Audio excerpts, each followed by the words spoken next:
부터 21절까지의 말씀입니다.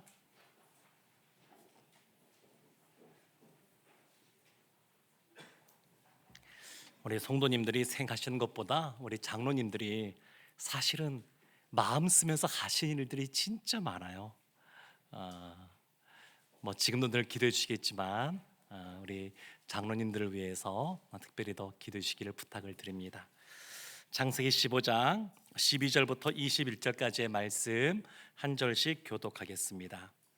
해 질 때에 아브라함에게 깊은 잠이 임하고 큰 흑암과 두려움이 그에게 임하였더니 여호와께서 아브라함에게 이르시되 너는 반드시 알라 내 자손이 이방에서 객이 되어 그들을 섬기겠고 그들은 400년 동안 내 자손을 괴롭히리니 그들이 섬기는 나라를 내가 징벌할지며 그 후에 내 자손이 큰 재물을 이끌고 나오리라. 너는 장수하다가 평안히 조상에게로 돌아가 장사될 것이요 내 자손은 4대 만에 이 땅으로 돌아오리니 이는 아모리 족속의 죄악이 아직 가득 차지 아니함이니라 하시더니 해가 져서 어두울 때에 연기나는 화로가 보이며 타는 횃불이 쪼갠 고기 사이로 지나더라. 그날에 여호와께서 아브람과 더불어 언약을 세워 이르시되 내가 이 땅을 애굽 강가에서부터 그 큰 강 유브라데까지 내 자손에게 주노니 곧 겐 족속과 그니스 족속과 감몬 족속과 헷 족속과 브리스 족속과 르바 족속과 아모리 족속과 가나안 족속과 기르가스 족속과 여부스 족속의 땅이니라 하셨더라. 아멘. 살아계신 하나님의 말씀입니다. 오늘 본문인 이 창세기 15장은 아브라함 생애에 있어서 가장 중요한 사건이 기록되어 있다, 이렇게 말할 수 있는 그러한 장입니다. 성경 전체에 그리고 이스라엘 역사에서 아주 중요한 의미를 갖는 아브라함 언약이 오늘 본문에서 체결되는 것을 볼 수 있고, 또 신학적으로도 매우 중요한데 구원론에 있어서 오늘 이 본문이 너무너무 중요합니다. 사도 바울이 믿음으로써 의롭게 된다라고 하는 이신칭의를 말하는데 그 이신칭의의 근거가 뭐냐, 어디에서 그렇게 말하게 되었느냐, 그 근거가 오늘 창세기 15장 6절에 그 말씀이 나오게 됩니다. 창세기 12장에서 하나님이 아브라함을 부르셨습니다. 너는 본토 친척 아비 집을 떠나 내가 네게 지시할 땅으로 가라고 말씀하셨습니다. 그러니까 그의 살던 고향 지연, 그 지연 공동체도 떠나고 또 친척들 혈연 공동체도 떠나고 그에게 가라고 말씀하시면서 하나님께서 약속하신 것이 있었는데 두 가지가 있었습니다. 하나는 너로 말미암아 새 민족을 이룰 것이고, 또 하나 너에게 새 땅을 주겠다, 새 땅을 주고 큰 민족을 이루겠다, 하나님이 그렇게 말씀해 주었습니다. 창세기 15장 오늘 본문의 말씀에 그 12장의 부르심과 이어지는 말씀이 오늘 15장 말씀에 나오게 되는데, 15장 말씀은 크게 두 개로 구분해 볼 수가 있습니다. 하나는 1절부터 6절이고 또 하나는 7절부터 21절입니다.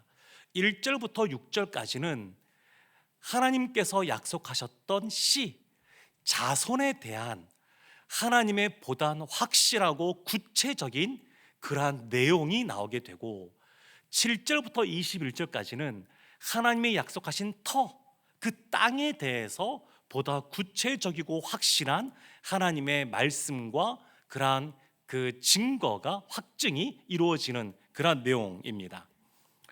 먼저 말씀을 보면 1절부터 6절까지 말씀에 하나님이 이걸 보다 구체화시키고 확증시킨 것이 뭐냐면, 아브라함을 데리고 나가서 밤하늘의 무뼈를 바라보게 하는 겁니다.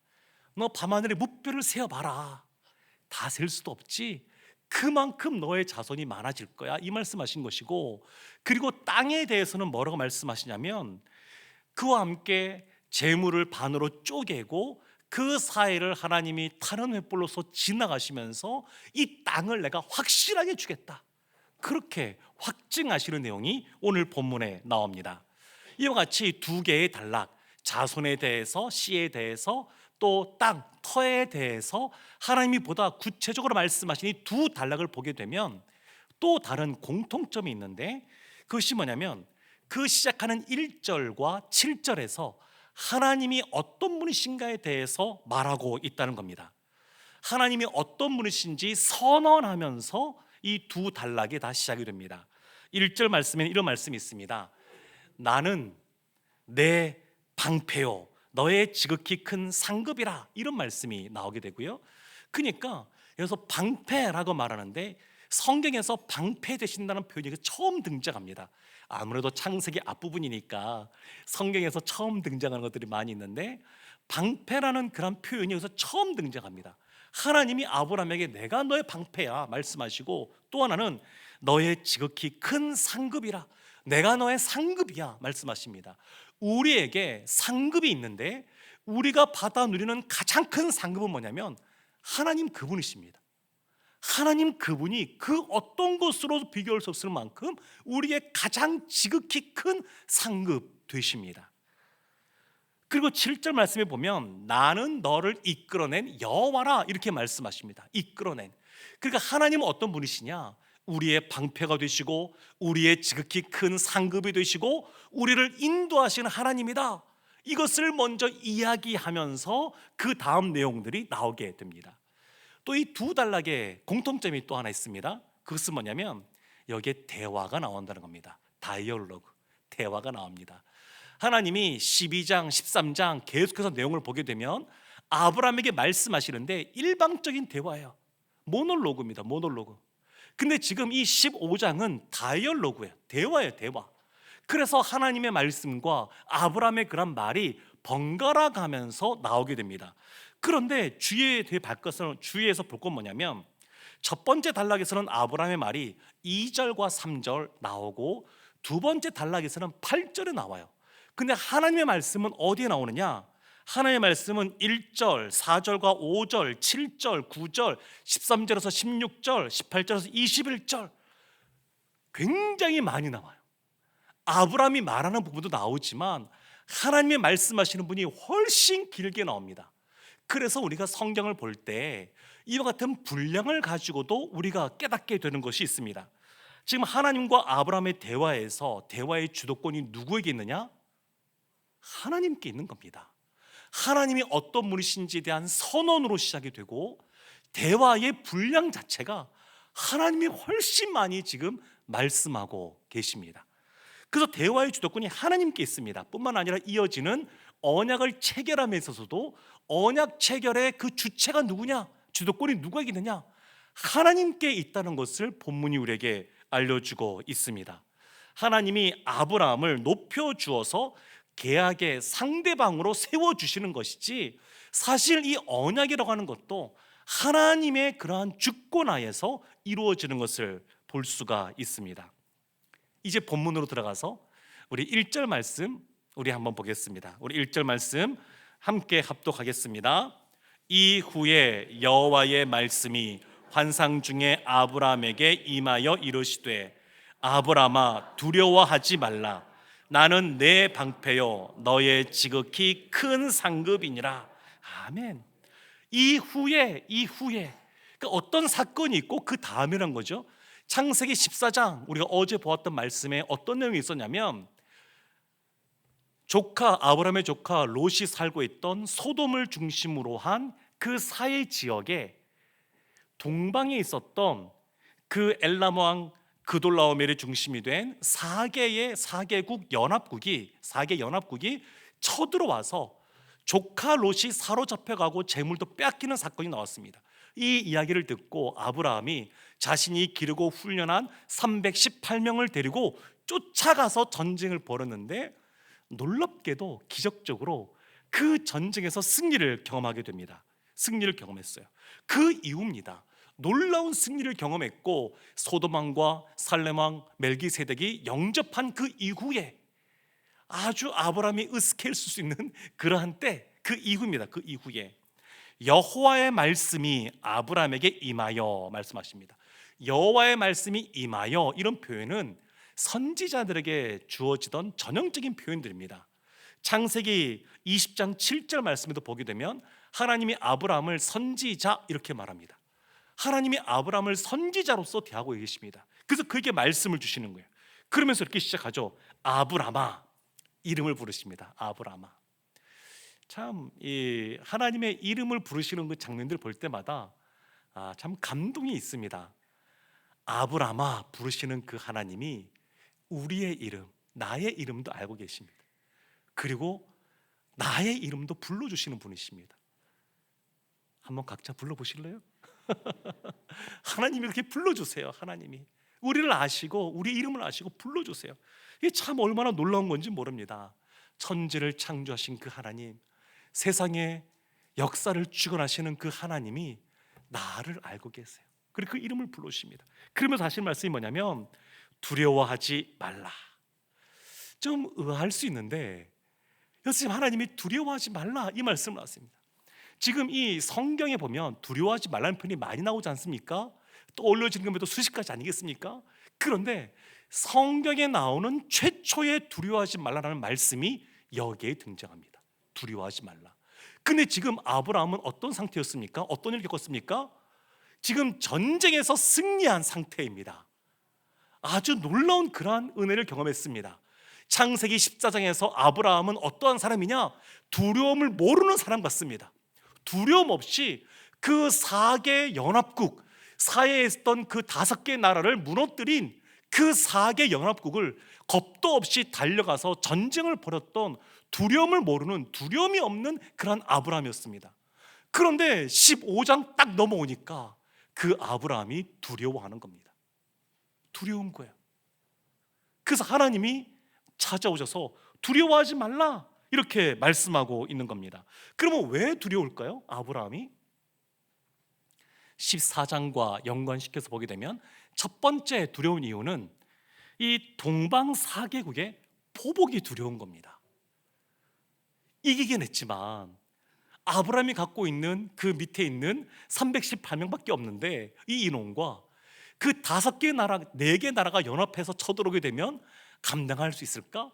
이런 두려움이 찾아오니까 하나님이 아브라함에게 두려워하지 말라 이렇게 말씀하시는 겁니다. 참 우리가 헌신을 하나 앞에 할 때, 특히 젊었을 때, 또 특별히 하나님께 헌신하는 삶을 살았던 분들 중에서 시간이 지난 다음에 후유증을 겪는 분들이 계십니다. 마치 갈멜산에서 엘리야 선지자가 놀랍게 이방 선지자와의 대결에서 승리한 다음에 그 다음에 그 후유증이 찾아와서 로뎀 나무 아래에서 그가 그냥 기진맥진에 있었던 것처럼 우리가 삶을 살아가면서도 젊은 날에 특별히 어떤 한때에 본인이 생각해도 본인이 너무 멋질 만큼 하나님 앞에 헌신된 삶을 살았는데 시간이 지난 다음에 후회되는 마음이 찾아올 때가 있습니다. 우리 성도님들 그런 마음 있으실지도 모르겠습니다. 젊었을 때 내가 그 시간에 교회에서 그렇게 시간 들여서 봉사하지 않고 또 헌금하지 않고 그때 일해서 땅을 샀으면, 옆에 아파트를 좀 살았으면, 집을 살았으면 지금 내가 노후가 아주 편안할 텐데, 이런 생각 들 수도 있죠. 아브람도 비슷한 것 같습니다. 그냥 주님의 그 베풀었던 애굽에서 본인이 비참한 상태에 처했을 때 하나님이 찾아오셔서 신실한 은혜를 베풀었던 것에 감동받아 있다가 그 조카 롯이 사로잡힌 일을 듣고 나서 본인도 하나님을 닮아가서 그와 같은 은혜를 베풀었는데 이때까지는 좋았는데 다 끝나고 나니까 두려운 거예요. 포복이 두려운 겁니다. 그때 하나님 하신 말씀이 뭐냐면 나는 내 방패요 너의 지극히 큰 상급이다, 이 말씀을 하신 겁니다. 내가 너의 방패다. 그 보복 가운데 있을 때 내가 너의 방패가 된다. 이건 아주 그냥 그 추상적인 의미가 아니라 실제적인 그런 말씀입니다. 내가 너의 방패다. 내가 너의 방패. 또 하나 본문을 이렇게 살펴보게 되면 두 번째 두려운 이유, 어쩌면 이것이 보다 중요한 이유라고 볼 수 있는데 두 번째 이유가 나옵니다. 그것이 2절과 3절 말씀에 나와 있습니다. 우리 2절과 3절 말씀 함께 합독하겠습니다. 아브라함이 이르되 주 여호와여 무엇을 내게 주시려 하나이까? 나는 자식이 없사오니 나의 상속자는 이 다메섹 사람 엘리에셀이니이다. 아브라함이 또 이르되 주께서 내게 씨를 주지 아니하셨으니 내 집에서 길린 자가 내 상속자가 될 것이니라. 아브라함이 하나님께 이렇게 말합니다. 나는 자식이 없사오니 내 상속자는 이 엘리에셀입니다. 그러면서 3절에 하나님께 이렇게 삐친 사람처럼 이렇게 말하죠. 주께서 내게 씨를 주지 아니하셨으니, 주께서 내게 씨를 주지 아니하셨으니, 하나님이 씨를 주겠다고 약속하셨잖아요.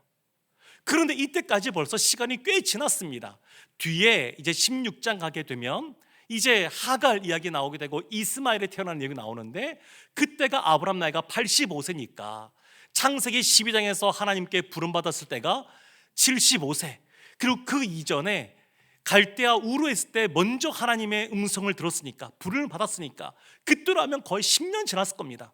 10년이 지나도 자식이 없는 겁니다. 자식이 기다렸는데 자식이 주어지지 않고 본인은 나이가 계속 들어가는 겁니다.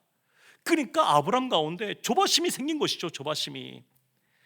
아브라함의 두려움은 뭐냐면, 하나님이 분명히 씨를 주겠다고 약속하셨는데 그 하나님에 대한 확신이 약해짐으로 오는 두려움이 그 가운데 있었습니다. 아브라함이 두려운 이유는 하나님의 약속이 성취될 것 같지 않으니까 거기서 오는 두려움이 있었습니다. 이것을 이렇게 표현할 수 있겠죠. 자손에 대한 걱정인데 이것은 곧 불확실성에 대한 그러한 두려움이라고 말할 수가 있습니다.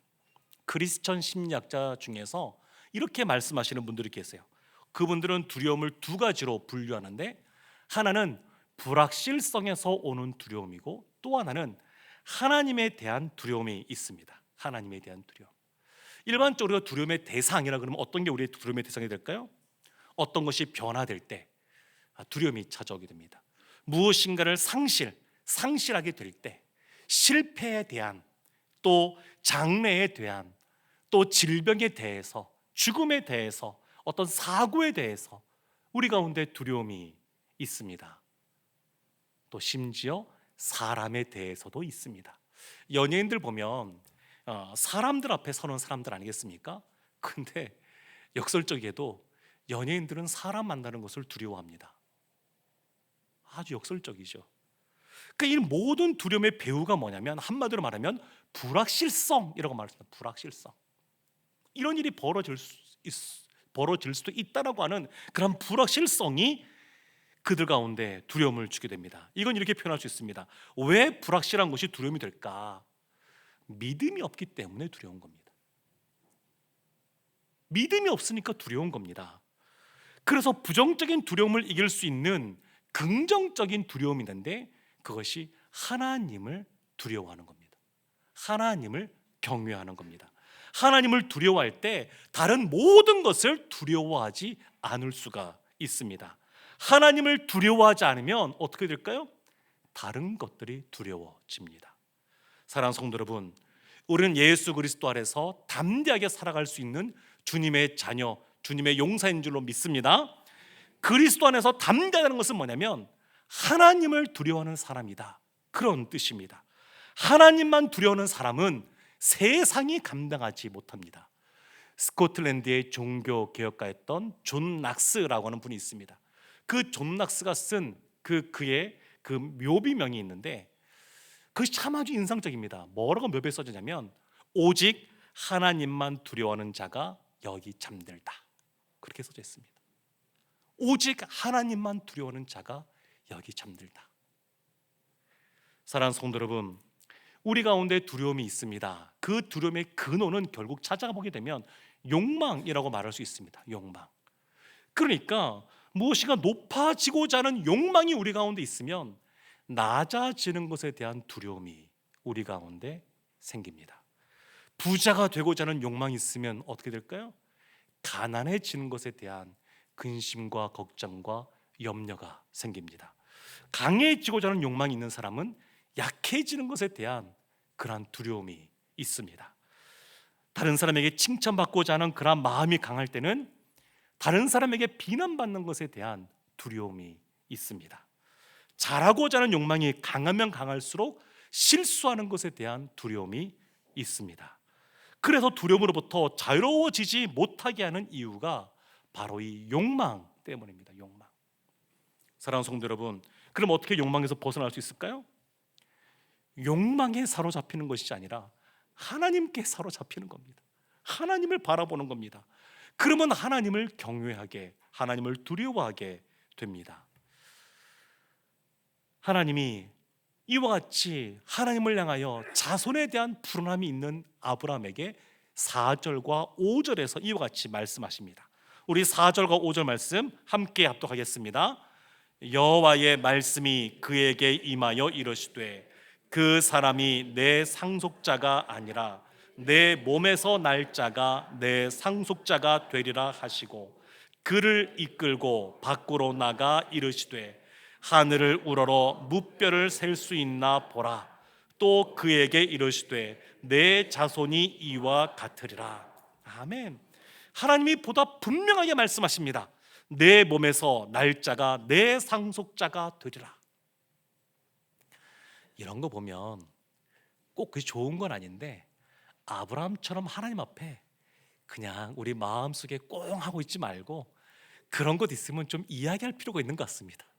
그럼 하나님이 보다 구체적으로 말씀해 주십니다. 내 몸에서 날짜가 너의 상속자가 되리라. 그러면서 그를 끌고 밖으로 나가시죠. 참 이런 거 보면 하나님은 굉장히 인격적일 뿐만 아니라 F 성향도 많으신 것 같습니다. 그냥 너무 이렇게 서정적이잖아요. 그냥 그를 데리고 밖으로 데려나가서 자, 밤하늘의 무뼈를 봐라 이렇게 말씀하시지 않습니까? 너무 시적이지 않습니까? 그렇게 하늘을 우러러 무뼈를 셀 수 있나 보라. 너의 자손이 이와 같이 셀 수 없을 만큼 많아지게 될 것이다. 이렇게 말씀하셨습니다. 아주 구체적으로 확증해 주셨습니다. 그리고 6절 말씀에 아주 중요한 이신칭의의 배경이 되는 말씀이 나오는데 우리 6절 말씀 함께 합독하겠습니다. 아브라함이 여호와를 믿으니 여호와께서 이를 그의 의로 여기시고. 아멘. 여호와를 믿으니 하나님이 이 믿는 것으로 그의 의로 그를 여기셨다. 이렇게 말씀하고 있습니다. 사랑하는 성도 여러분, 하나님은 아브라함의 행위에 따라서 무엇인가 은혜를 베풀기도 하시고 그렇게 안 하기도 하시고 이런 분이 아니셨습니다. 그 믿는 그 모습만 보고도 그를 의롭다라고 인정해 주셨습니다. 그리고 7절 말씀부터 보게 되면 이제 땅에 대한 확증을 하시는데 7절 말씀도 우리 함께 합독하겠습니다. 또 그에게 이르시되 나는 이 땅을 내게 주어 소유로 삼게 하려고 너를 갈대아인의 우리에서 이끌어낸 여호와니라. 아멘. 이 땅을 내게 주어 소유로 삼게 하려고 하나님이 인도하셨습니다. 그러면서 8절 말씀에 아브라함이 이렇게 하나님께 항변합니다. 8절 말씀 제가 보겠습니다. 그가 이르되 주 여호와여 내가 이 땅을 소유로 받을 것을 무엇으로 알리까? 아직 다 마음이 안 풀어졌어요. 밤하늘에 무뼈를 세보라 이 말씀을 듣고 나도 다 마음이 안 풀어졌어요. 씨는 오케이 알겠는데 그러면 땅은 어떻게 합니까? 땅은 저에게 계약서를 좀 찍고 공증을 좀 맡겨주세요. 이렇게 지금 하고 있는 것 아니겠습니까? 아브라함이 이렇게 확실한 걸 지금 요구하고 있습니다. 그랬더니 확실한 걸 요구하는 그 아브라함에게 하나님께서 언약을 체결해 주신 걸 통해서 그것을 보여주십니다. 그것이 9절과 10절 말씀이 나오는데 우리 9절 10절 말씀 함께 합독하겠습니다. 여호와께서 그에게 이르시되 나를 위하여 3년 된 암소와 3년 된 암년소와 3년 된 수량과 산비둘기와 집둘기 새끼를 가져올지니라. 아브라함이 그 모든 것을 가져다가 그 중간을 쪼개고 그 쪼갠 것을 마주 대하여 놓고 그 새는 쪼개지 아니하였으며. 여호와께서 이제 암소, 암염소, 수양, 그 다음에 비둘기 그 새끼를 가지고 오라 말씀하시면서 아브라함이 가져가니까 그 중간을 쪼개라 이렇게 말씀하십니다. 중간을 쪼개면 그 짐승은 죽게 되겠지요. 그리고 그 사이를 지나가는 걸 통해서 이 고대에 계약을 맺었습니다. 고대 근동의 계약 맺는 방식이었습니다. 이 말은 이 계약을 어기는 자는 이 쪼개진 이 짐승처럼 그의 목숨이 쪼개질 것이다. 그러니까 이 계약은 목숨 걸고 지켜야 된다. 이것이 고대 근동의 계약하는 그런 방식이었습니다. 하나님이 그 방식을 아브라함 가운데 보여주시면서 하나님이 얼마나 이 언약을 반드시 지킬 것인지를 지금 보여주고 계시는 겁니다. 12절 말씀 보면 해질 때에 아브라함에게 깊은 잠이 임하고 큰 흑암과 두려움이 그에게 임하였더니, 아브라함이 깊이 잠들게 하시고 또 그 가운데 큰 흑암, 또 하나님의 임재 가운데 사람은 두려움을 느끼게 되죠. 그러한 두려움이 아브라함에게 임했습니다. 그리고 13절 14절 말씀에 출애굽기부터 신명기까지의 그 이어지는 앞으로 행해지게 될 그 내용이 아주 압축적으로 요약된 말씀이 먼저 주어지게 됩니다. 이후에 한참 뒤에 이루어질 일을 하나님이 아브라함에게 먼저 알려주세요. 13절 14절 말씀도 함께 합독하겠습니다. 여호와께서 아브라함에게 이르시되 너는 반드시 알라. 내 자손이 이방에서 객이 되어 그들을 섬기겠고 그들은 400년 동안 내 자손을 괴롭히리니 그들이 섬기는 나라를 내가 징벌할지며 그 후에 내 자손이 큰 재물을 이끌고 나오리라. 하나님이 알려주셨습니다. 앞으로 어떤 일이 벌어질지. 그리고 17절에 이제 언약을 체결하는 장면을 묘사하는데 17절 말씀 함께 합독하겠습니다. 해가 져서 어두울 때에 연기 나는 화로가 보이며 타는 횃불이 쪼갠 고기 사이로 지나더라. 아멘. 타는 횃불, 하나님의 그러한 그 현현을 상징하는 그러한 횃불입니다. 타는 횃불이 쪼갠 고기 사이로 지나더라. 하나님이 그 쪼갠 고기 사이로 지나면서 내가 반드시 이 언약을 지키겠다, 내가 너에게 땅을 주겠다고 하는 것 반드시 지키겠다, 이것을 지금 보여주고 계십니다. 그런데 오늘 말씀을 쭉 살펴보시면 보다 더 분명히 드러나지만 아브라함은 지나가지 않았습니다. 하나님만 지나갔습니다. 하나님만. 이 말은 하나님은 아브라함 너가 어떠하든지 나는 반드시 이 언약을 지키겠다, 그거를 지금 보여주고 계신 겁니다. 그래서 하나님이 맺으시는 언약, 그 하나님이 체결하는 언약은 두 가지로 구분됩니다.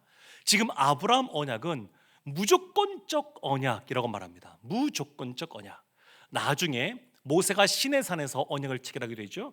그때 십계명도 주어지고 다 하게 되는데, 그때 언약은 하나님 무엇을 말씀하신 거냐면 너희가 이와 이와 같은 것을 지키면 나는 너희의 하나님이 되고 너희는 내 백성이 되겠다 말씀하셨습니다. 이와 같은 걸 지키지 않으면 너희 가운데 형벌이 임할 것이다, 이렇게 말씀하셨어요. 시내산 언약은 조건적인 언약입니다. 조건적 언약. 그런데 아브라함 언약은 무조건적 언약입니다. 그래서 아브라함이 이제 실수하고 넘어지고 실패해도 하나님이 아브라함의 그런 모습이 아니라, 그런 모습과 상관없이 그럼에도 불구하고 전화위복의 은혜를 베풀어 줬습니다. 신실하신 하나님의 은혜를 베풀어 줬습니다. 아브라함이 그런 은혜를 지금 누리고 있습니다. 언약을 체결하면서도 그것을 보여주고 있습니다. 아브라함의 어떠함이 아니라 하나님께서 반드시 아브라함에게 큰 민족을 이루게 하시고 그들이 큰 땅을 차지하게 될 것이다, 이것을 지금 약속하고 계십니다. 사랑하는 성도 여러분, 이스라엘 민족도 그렇고 그 이후에 보면 오늘날 신앙생활은 우리도 마찬가지인데, 우리도 조건적 언약 안에 있지만 사실 그것만 있으면 우리가 그 조건을 다 지키며 살아갈 수가 없습니다. 하나님의 무조건적인 언약, 그것이 그 안에서 역사하고 있습니다. 조건적 언약과 무조건적 언약이 이것이 교차하면서 우리가 신앙생활할 때 하나님이 도와주시고 우리에게 힘을 주시고 우리에게 은혜를 베풀어 주시고, 그래서 그 힘으로 우리가 하나님의 말씀에 순종하며 살아갈 수 있고, 그것 때문에 더 큰 은혜가, 하나님의 복이 우리 가운데 임하는 것입니다. 사랑하는 성도 여러분, 조건적 언약 속에서 은총으로 주어지는 무조건적인 언약, 이와 같은 은혜를 우리가 누리며 살아가고 있습니다. 그리고 이 아브라함에게 구체적으로 그 땅에 대해서 말씀해 주시는데, 그것이 18절 말씀입니다. 우리 18절 말씀도 함께 합독하겠습니다. 그날에 여호와께서 아브람과 더불어 언약을 세워 이르시되, 내가 이 땅을 애굽 강에서부터 그 큰 강 유브라데까지 내 자손에게 주노니. 아멘. 언약을 세우시고 이 땅이라고 말씀하시면서 애굽 강가부터 그 큰 강 유브라데까지, 이제 처음으로 구체적으로 그 땅을 말씀하시고 계십니다. 사랑하는 성도 여러분, 혹 우리 가운데 하나님 앞에 헌신하고 나서 찾아오는 후유증이 있습니까? 그러면 꼭 기억하십시오. 하나님이 우리의 방패가 되시고 하나님이 나의 지극히 큰 상급이라는 것을 꼭 기억하시길 바랍니다. 새해를 시작하면서 우리 가운데 두려움이 있습니까? 그 두려움이 하나님으로부터 오는 것이 아니라 혹 불확실한 것으로부터 오는 것입니까? 부정적인 그러한 두려움이란다 할지라도 하나님을 바라보는 이들에게는 신실하신 하나님의 은혜가 부어집니다. 두려워하지 말라, 내가 이루리라. 하나님이 이렇게 우리에게 말씀하고 계십니다. 무조건적인 그러한 사랑으로 우리의 방패가 되시는 언약의 하나님을 경외하며 나아가는 우리 모두가 되기를 주님의 이름으로 축원합니다. 아멘.